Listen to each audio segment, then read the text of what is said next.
Sup guys, this is King here bringing you a review on this month's Attack on Titan chapter 92, and holy crap, this Titan was this chapter was freaking great. Like I love that when you wait for a while and you get a good chapter like this that just progresses the story and it gets you into the mood and tells you everything that you need to know. Just develops the story and characters a bit more. So yeah, it's great that we got in a chapter like this. So yeah, as you all remember, last month we began a new arc where we pretty much went for a time skip, which was 4 years later after the previous events that we'd gotten. So this chapter picks up right after the last one, and the war with the MARLEY versus the Eastern Union is still continuing, and this chapter is focuses pretty much on the end of this 4-year-long war. And oh boy, it's a doozy. The way they do it, it's pretty much an action-based chapter. Unlike last week's where we were introduced to all these new characters, this week we pretty much see a conclusion and a bit more action from the Marley's Titan, and we get to see their Titan power. And yeah, man, like, oh my god. Remember last month when we all presumed that this dude on the plane whatever was an older Rainer? Well, guess what? It was an older Rainer. It is Rainer, and he's on a blip basically, and it's basically hovering right over the Eastern Union war area. And these guys, he's jumping off. Well, before he jumps off, he is wearing a parachute, but before he jumps off, yeah, we pretty much see this row of people that they have on board. Raider's also not alone. He's got Zeke on board with him. Zeke's on there as well, and both of them, honestly, they look like crap. You can kind of see the way that their lifespans are coming to an end. So you could tell from the way they look that they look like they're dying inside. So yeah, you got these passengers on board, and they're all Eldorians, or what you call them. And they look like they've been dosed up. Like, they all look high on drugs, man. I mean, they're smiling. I mean, these are normal people tied up and shit. And they look like those hungry-ass Titans you get. And they all look drugged up. And what happens here? Before that, God, I need to get into it. Before that, you've got Galalad, aka the Jaw Titan. And he's just wiping the floor with everyone. And he uses that jaw of his. We finally see that in action, and we see him tearing the train rail, ripping it apart with his jaws. So yeah, this guy can basically chew through metal. Reminds me of this mythological monster. I don't know if anyone's ever seen this TV movie that was made years ago. I think it was in the 90s, about this statue that comes to life and all it eats is metal. So and it just continues growing big. It kind of reminded me of that, funny enough. But yeah, you got the jaw tie pretty much ripping through the rails, and you got the other characters in the trenches just watching. And one of them, Falco, he ends up rescuing one of the enemies that's been shot up because as they're dropping, because they're from the blips, they're dropping like bombs, I think, and they're getting shot up. And surprisingly, we also get introduced to the Mule Titan. The Mule Titan, it's 100% confirmed now. The Mule Titan is one of the shifters, and he comes in and he's carrying a tank basically on his back. You've got these. He's on his fours. He's wearing like a metal helmet armor. He's wearing a metal helmet, and on his back he's got like trench domes. You know the domes you would have in trenches. Well, those are on his back. The Eldorians are inside there shooting it. So it's a very Wolfenstein kind of thing, really. I don't know if anyone's ever played that game, but there's like certain things in there. It kind of reminded me of that. So it's machinery merged with Titan. He almost looks like a cyborg basically, but he's just carrying it on his back, and there's just shooting everyone in the area. Like, it's crazy, like, and it's so freaking cool. And you got him running up to one of the trenches, and he just smashes it all with his head. Like, it's freaking great. And yeah, as I was saying, you got Falco. He's rescuing one of the enemies. It goes to show like the kind of emotional side of his character. He doesn't want to be there killing people, obviously. And you got the others like taking over him. You got Uda applying these little medical services. You got the general, the leader, whatever. They're basically telling them that they're wasting their time. They shouldn't be wasting their time helping the enemies for crying out, since they're attacking the Marleys. Falcon's not hearing any of that.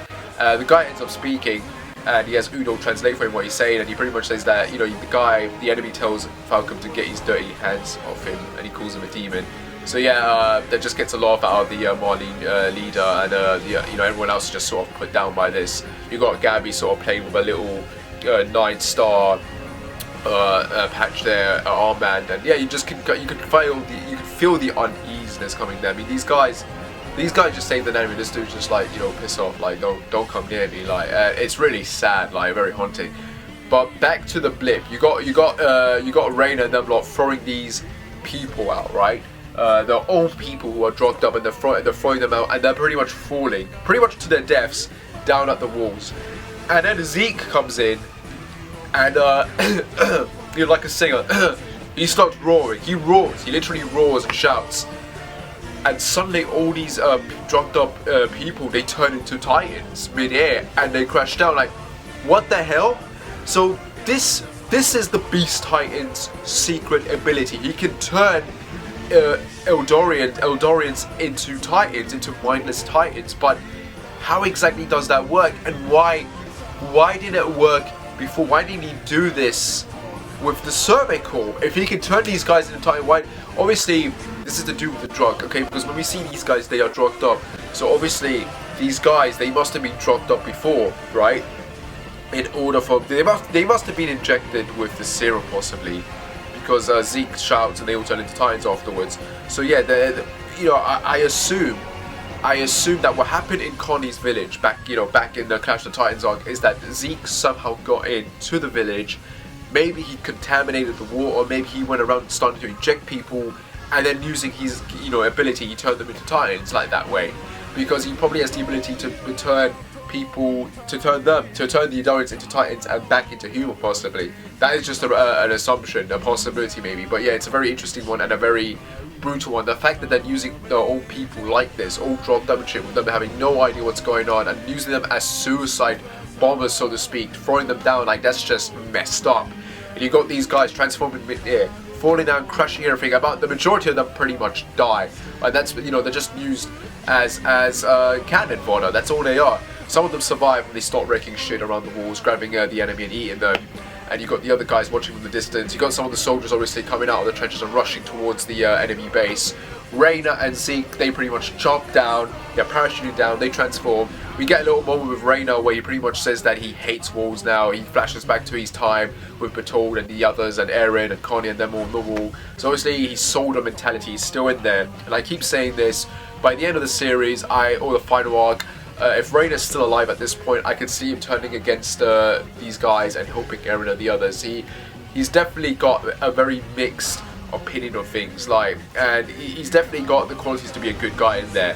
Bertolt was the one that was sort of the evil dude, and Annie was sort of the good one being forced to do his shit, and Reina, like, his mentality is screwed up at this point. It's half and half. So yeah, I can see him turning at some point against the others, against Zeke and them lot. But yeah, you got them going down. You got Zeke jumping down, doing his little thing, and he transforms and he starts speaking, going, oh yeah, war is not a good thing, this is our fault. The reason this whole thing has happened is because we failed to get the the coordinate from Eren 4 years ago, and now this war has started. It's because of our fault, and war is not. He even says war is not a good thing. If war is not a good thing, why the hell are you going around killing people and enjoying it? For Christ's sake, this dude is a sadist. Like, I can't get a feel for his character. He's either very legit and serious about all of this and he hates what's happening, or he's a sadistic psychopathic fuck.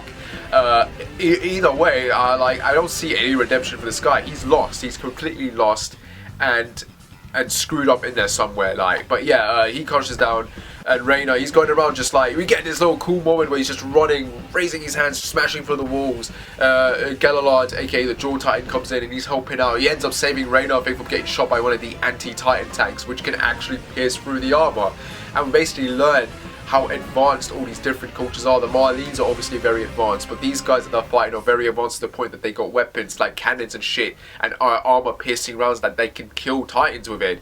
And I guess that's one of the shocking things that Zeke had when he encountered Mika back in the Clash of the Titans arc, when he saw the Manipur gear. He had never seen that kind of technology, and he probably didn't assume that these guys had the ability to even make weapons like that to even kill them. But there you go, that's how quickly they evolved to the point where they had that. But then you compare it to the shit these guys have, and it's like, it's on a whole different level, like, for crying out loud. The guys we have are pretty much modern, whereas the war, Paradise Island, everyone there, like, they got shit that's honking back to medieval days now. Like, they're only just scraping the point where they're upping their weapons, so to speak. But yeah, it's insane when you compare it, like, how advanced all of these people are and how low advanced they are, and yet they managed to kick their asses. And when you think about it, that's very embarrassing for them. Can you imagine when they got back when Zeke and the others returned to Marley and they explained how they got their asses kicked by these unadvanced people. Like, that must have been the most embarrassing thing they could have experienced.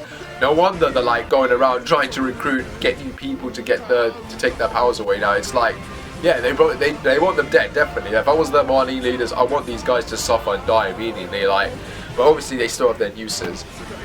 And yeah, these guys, they pretty much wipe the floor here. You got Zeke picking up shell rounds, and he does his little basketball impression, and he uses it and he swings it towards the fleets that's stationed in the lake area, sea area, and he uses that to destroy them. At the same time, they fire their own rounds at Zeke, but Rainer comes in and he takes the hits, and he gets blown apart. You see his arm getting blown off, and he collapses to the floor. And we don't know if he's dead or not. His head didn't explode, so I imagine he's still alive. But the whole point of this moment was to showcase the fact that these guys have weapons to defeat the Titans now. And even the end of the chapter points out the fact that there's this new era now where the Titans are obsolete, and now it's all about technology and shit. So you get the idea why the Marleys want to go to Paradise Island and get their resources and shit, because now it's all about getting the materials necessary to one up everyone, and because their Titans are pretty much failures now, and that's why they need that's why they need the coordinate and the founding Titan, so they can rally the Titans and have a massive army to take their enemies out. And it's very hypocritical of them as well. They criticize these guys and yet they're using them as war weapons. What a bunch of assholes. It's a very interesting viewpoint, like the fact that we're getting this view from the Marlene's perspective, and yet we're not seeing anything good for them. All we're seeing are the Idalians being forced to fight for them and being used as cannon fodder. That's what we're seeing, and yeah, we're not getting these comparisons of good and bad. These guys are 100% bad. Until we get a chapter saying otherwise, these guys are just they're devils in disguise pretty much. But yeah, Rainer pretty much goes down. Zeke is still alive, and this pretty much marks the end of the war, because at this point, you got 4 of the Titan shifters there just wiping the floor with these guys, and yeah, the war pretty much ends. And the Eastern Union, from a narration is pretty much made where it's explained that the Marlene ended up having with the Eastern Union, they had they surrendered. The Eastern Union surrendered, and they made a peace treaty. But it made it very clear to the Marlenes that they need the founding cord, and they need to get that now, because this battle kind of just showcased that even though they won, the fact that Rainer, the armored Titan, can get beaten by weapons like this that are so advanced goes to show that they need more power now at this point. It's just not going to cut it. So yeah, in terms of more developments in characters, we see this moment where Rain is obviously getting hit and attacked. You got Gabby just sort of feeling sorry for him. So I imagine there's some sort of connection with Gabby and Rainer possibly. Maybe Rainer is her mentor. Maybe they're related possibly. I don't know. I'll have to wait and see. Maybe they're in a relationship together. Though that would probably be very creepy. I mean, they're children, aren't they? So yeah. Ew. I kind of creep myself out thinking about that now. But yeah, it's going to be interesting to see what's going on with them too.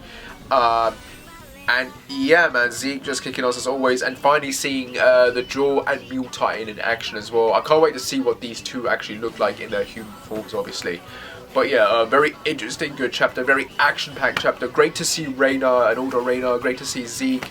No time wasted. This entire arc at the moment, just seeing their perspective is great, and I'm hoping this is going to continue for at least another 2, maybe 3 chapters before we go back. And that brings me to another point. I cannot see this manga ending with chapter 110 now. I mean, the assumption was this was going to end towards the end of 2018, but I can see this ending possibly maybe at the end of 2019 with maybe 30 volumes. So probably maybe around 120 chapters instead, or maybe even longer than that. I don't know. It just feels like that with this and this introduction to all these characters and this perspective now, it feels like the manga has now been slightly even more extended than before. But yeah, the only thing that I got from reading this overall is the fact that I can't wait. I'm hoping that it's going to get animated. I'm hoping that after season 2 ends this year, maybe next year we'll get a continuation, and then so on and so forth. But yeah, because it's just great. The story progression and the introduction of these new characters and the character development overall from everything that's happened so far to now, like it's just good storytelling in my opinion, and it's so unexpected in terms of how Isayama's brought it to here. From the way it started as this sort of horror story to this kind of story now, like everything gets turned on its wheel. Everything we thought we knew has just sort of changed. Our opinions, our perspectives, our thoughts have all completely changed now, and it's like it's amazing that we sort of feel sorry for these characters now who we assumed were the enemy, but now like there's more to it than that. And yeah, I can't wait to see how this is going to progress and go. But yeah, so far this month's chapter was very bloody good. 2 thumbs up, I would say. Yeah, definitely 2 thumbs up. And I can't wait for next month, man. The wait is going to be long and painful as hell. God, I hate the flu. I hate fever. God. But yeah. Awesome chapter, man. Such a kick-ass chapter, like. Anyway, guys, as always, I hope you like my review on this. And yeah, like and subscribe. Please do. Comment down below if you want. And yeah, I shall see you when I shall see you. Take care. Bye.